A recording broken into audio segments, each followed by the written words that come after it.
just ask you there, do you think, again, in food, the same as in DT, should there always be an outcome, a final dish? So should we be sending home a finished pizza, or should it be skills-led? Well, I think there's both there, but again, it depends on how you plan your curriculum, because parents usually want to know, particularly in food, want to know what you're planning. And if part of your curriculum is about sustainability and food and where it's grown, then it's not about producing an end product, is it?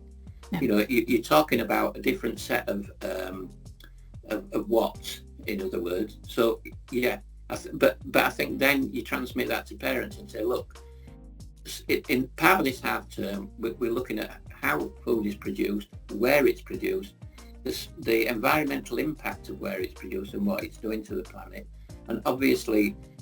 Because our students need to know about this, because they're the next generation who are going to actually have to work with the global implications of what's going on. But we're not going to stop making X, Y, and Z. So we're doing this, and then we're doing that.